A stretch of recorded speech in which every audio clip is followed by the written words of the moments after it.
School, post office, passport office બાદ હવે વિધાનસભાની ધણધણવાનો પ્લાન નિષ્ફળ રહ્યો છે. બોમ્બની ધમકી મળતા મંત્રીઓ, ધારાસભ્યોમાં ભાગમભાગ. School, post office, passport office કે પછી કોર્ટને તો બોમ્બથી ઉડાવી દેવાની ખોખલી ધમકીઓ મળી રહી હતી. ત્યારે હવે જ્યાં ગુજરાતના પ્રતિનિધિઓ બેસે છે, જેમના શિરે ગુજરાત રાજ્ય ચલાવવાની જવાબદારી છે, જે સ્થળ રાજ્યનું સૌથી સુરક્ષિત છે, તે વિધાનસભાને બોમ્બથી ધણધણાવી નાખવાની ધમકી મળતા ખળભળાટ મચી ગયો. રાબેતા મુજબ ગૃહમાં સવારમાં ધારાસભ્યો, મંત્રીઓ અને મુલાકાતીઓ પહોંચી રહ્યા હતા.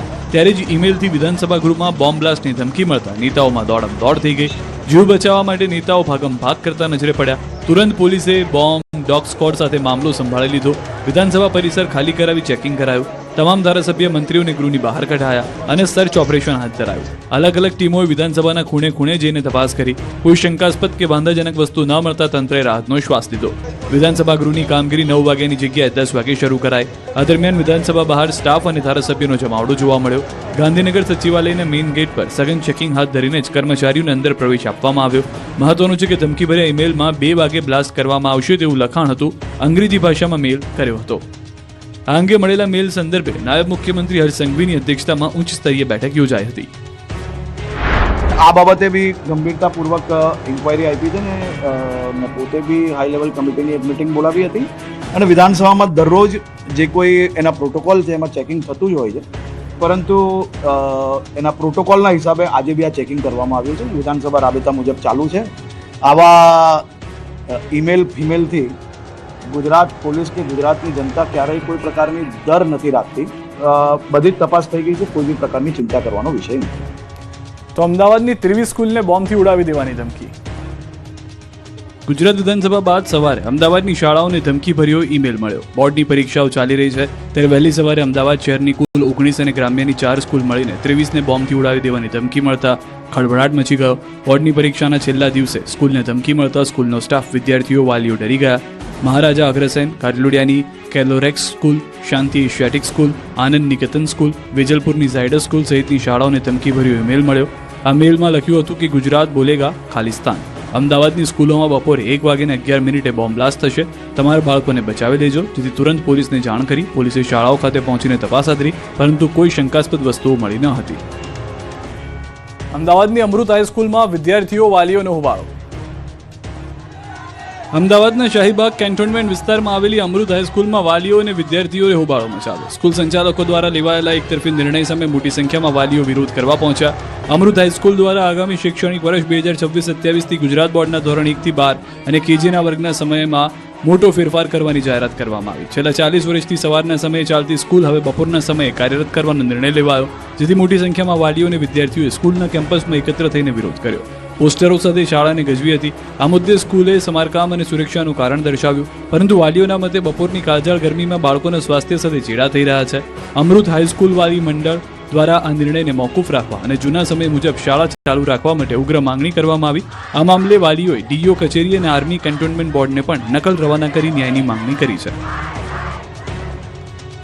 આ તરફ અમદાવાદની હાઈસ્કૂલ બાદ અમદાવાદમાં પાંચકુવા સિંધી માર્કેટમાં આગથી 30થી વધુ દુકાન બળીને ખાક. અમદાવાદના કાલુપુર રેવડી બજારમાં આવેલી સિંધી માર્કેટમાં આગ લાગતા અફરાતફરી મચી ગઈ.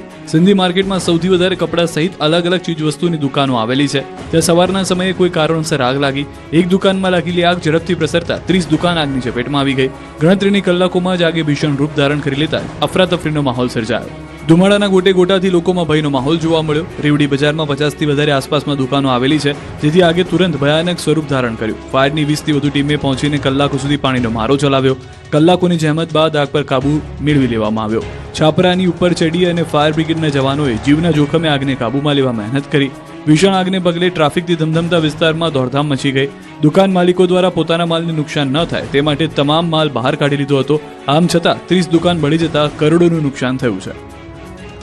45 કિલોમીટરના રોડ પર બે ટોલ નાકા ઉભા કરી વાહન ચાલકોને લૂંટતા સુરતના લોકોએ કર્યો હલ્લાબોલ. સુરતના કિમથી માંડવીના 45 કિલોમીટરના અંતર પર વાહન ચાલકોને લૂંટવા માટે બે ટોલ નાકા ઉભા કરી દેવાયા છે. વાહન ચાલકોને રીતસરના લૂંટવામાં આવી રહ્યા છે. આ અંગે અનેકવાર રજૂઆત કરવા છતાં તંત્રના પેટનું પાણી હલ્યું નથી. એટલે કિમથી માંડવી વચ્ચે આવતા ગામના લોકો વિફર્યા હતા. અરેઠ તાલુકાના જરપણ ગામે ટોલ નાકા પાસે મોટી સંખ્યામાં ગામ લોકો ભેગા થઈ ગયા. લોકોએ ટોલ નાકા હલ્લાબોલ કરી રોડ જામ કરી દીધો. ટોલ નાકે ઉગ્ર વિરોધ પ્રદર્શન કરતા થોડી વાર માટે ગરમાગરમીના દ્રશ્યો સર્જાયા. રોડ પર બેસી ટોલના નામે લૂંટવાનું બંધ કરોના નારા લગાવ્યા. 200 કરોડના ખર્ચે બનાવેલા રોડ પર ટોલના નામે વાહન ચાલકોના ખિસ્સા ખાલી કરવાનો કારસો હોવાનો આક્ષેપ કર્યો. સાથે જ સ્થાનિક પાસે ટોલ ન લેવા માંગ કરી. કલાકો સુધી લોકોએ ટોલ નાકા પર ટકટક કરતા માંડવી પોલીસને પરસેવો છૂટી ગયો. મહા મહેનતે લોકોને રોડ પરથી દૂર કરીને રોડ શરૂ કર્યો હતો. જેતપુરમાં આંગણવાડી મહિલા કર્મચારીઓનું ઉગ્ર વિરોધ પ્રદર્શન. અમારે 25,000 પગાર છે અમારો. તો આ મોંઘવારી પ્રમાણે 25,000 માં પૂરું પડે. હાઈકોર્ટનો ચુકાદો આવી ગયો છે કે જે વર્કર હેલ્પર બંનેનો પગારમાં વધારો કરવામાં આવે. હેલ્પરનો 20,000 અને વર્કરનો 24,000 પગાર કરી અને અમને લઘુત્તમ વેતનમાં અમારો સમાવેશ કરવામાં આવે. છતાંય સરકારે અત્યાર સુધી એની કોઈ પણ અમલવારી કરી નથી અને દિવસે ને દિવસે કામનું ભારણ એટલું વધતું જાય છે. જેતપુર પંથકની આંગણવાડી મહિલા કર્મચારીઓએ પોતાની પડતર માંગણીઓને લઈને સરકાર સામે મોરચો માંડ્યો છે. 152 જેટલી આંગણવાડીની અંદાજે 300 જેટલી મહિલા કર્મચારીઓ કામથી અળગી રહીને હડતાલ પર ઉતરી. જેતપુર તાલુકા પંચાયત કચેરી ખાતે આજે આંગણવાડી વર્કર અને હેલ્પર બહેનોએ ભારે સૂત્રોચ્ચાર સાથે ઉગ્ર વિરોધ પ્રદર્શન કર્યું. હાઈકોર્ટના ચુકાદાનો અમલ કરી લઘુત્તમ વેતન આપવા, વર્ગ 3 અને 4 માં કાયમી સમાવેશ કરવા અને પગાર વધારા સહિતની 12 જેટલી મુખ્ય માંગણીઓ સાથે આ બહેનો રસ્તા પર ઉતરી. હાલમાં વર્કર બહેનોને માત્ર 10,000 અને હેલ્પર બહેનોને માત્ર 5,500 રૂપિયા પગાર ચૂકવાય છે. ઓનલાઈન કામગીરી અને BLO જેવી વધારાની ફરજોના અસહ્ય ભારણને કારણે તેઓ બાળકોના પૂર્વ પ્રાથમિક શિક્ષણ પર પૂરતું ધ્યાન આપી નથી શકતા તેવી પણ તેમની રાવ છે. અને જો માંગણીઓ નહીં સંતોષાય તો આંદોલન વધુ ઉગ્ર બનાવવાની ચીમકી ઉચ્ચારી છે. હિંમતનગર યાર્ડ મગફળીથી છલકાયું, સારા ભાવ મળતા ખેડૂતો ખુશ. હિંમતનગર યાર્ડ મગફળીની મબલક આવકથી છલકાયું છે. આસપાસના ગામડાઓમાં મોટી સંખ્યામાં ખેડૂતો પોતાની મહામૂલી મગફળી લઈને યાર્ડ સુધી પહોંચી જતા યાર્ડ બહાર વાહનોની કતાર લાગી ગઈ, જ્યારે યાર્ડની અંદર મગફળીના ઢગલા થયા. અરવલ્લી, મહેસાણા, બનાસકાંઠા, પંચમહાલ, મહીસાગર સહિત આસપાસના જિલ્લાના ખેડૂતો મગફળી લઈને યાર્ડ ખાતે પહોંચતા મગફળી ઉતારવાની જગ્યા ખૂટી પડી.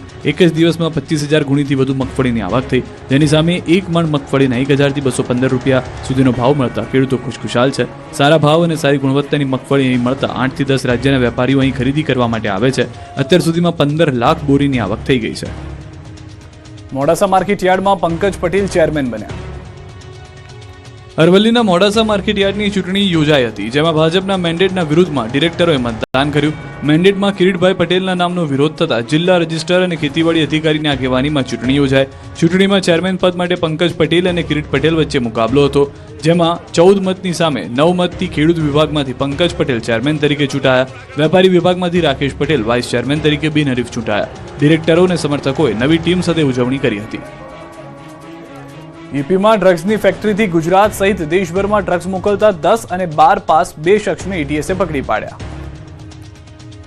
ઉત્તર પ્રદેશના આંબેડકર નગરના અંતરિયાળ ગામના ખેતરમાં ડ્રગ્સની ફેક્ટરી બનાવી ગુજરાત સહિત દેશભરમાં ડ્રગ્સ વેચતા 2 શખ્સને ગુજરાત એટીએસે પકડી પાડ્યા છે.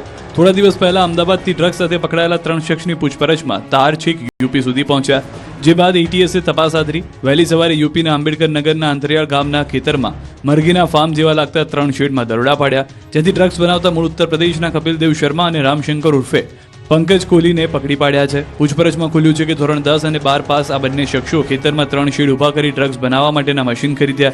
ડ્રગ્સ બનાવ્યા બાદ કોઈને જાણ ન થાય તે માટે આ મશીનોને કાળી પ્લાસ્ટિકની બેગથી ઢાંકી દીધા.